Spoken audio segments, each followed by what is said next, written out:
Hi,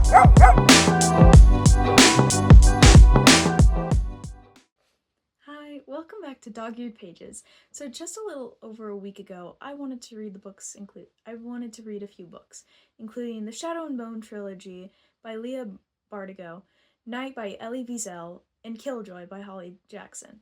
I recently just finished reading Killjoy, and I really enjoyed it because I read the actual series, A Good Girl's Guide to Murder, a while ago, and this is the novella of that series.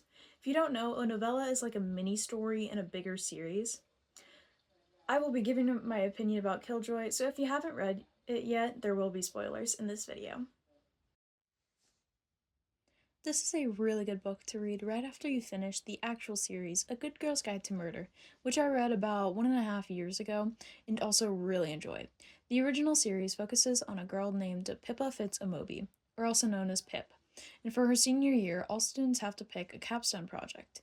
And about 5 years prior, there was a murder of a girl named Andy Bell, and it was said that she was murdered by her boyfriend Sal Singh, who later committed suicide when the police found him. Simple case, right? He killed her and then he killed himself. Pip doesn't think so, but she has to find a way to prove it to everyone else in their small town, while still staying out of the way of the actual murderer if they're still out there.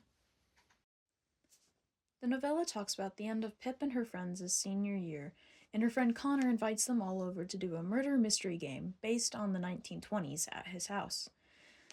I also love Pip's personality because she is a very curious and an intelligent person while still being stubborn, kind, and very, very persistent. Pip gets really invested because she loves listening to true crime and also loves solving mysteries. So when she's approached with the challenge to find out which one of her friends would be charged with the murder of the fictional Reginald Remy, it's a challenge she would never deny.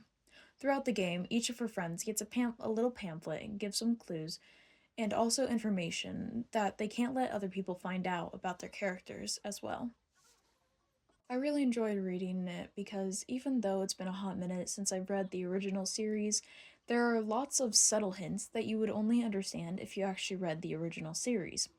I also love how the characters were written, and it's also so much fun to try to figure out who the killer is with the information you have about the actual characters and also later on the fictional characters they're playing in the game.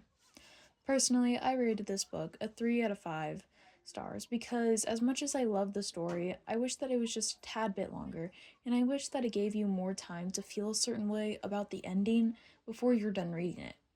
I also love how the story added a bit more background to Pip as a character, and it tells you that she has always been someone who loves mysteries in her own way. This was also a really fast read for me because it was only about 120 pages, and I finished it in about 2 hours of actual reading time, but I read about half one day and I finished the other half at school on some random day. Now that I've finished reading one of my books, I'm already on to the next one. I've just started reading Shadow and Bone by Leah Bardugo, and I'm already a few chapters in, and so much has happened. So stay tuned for my next review about Shadow and Bone, and I'll see you next time. Bye!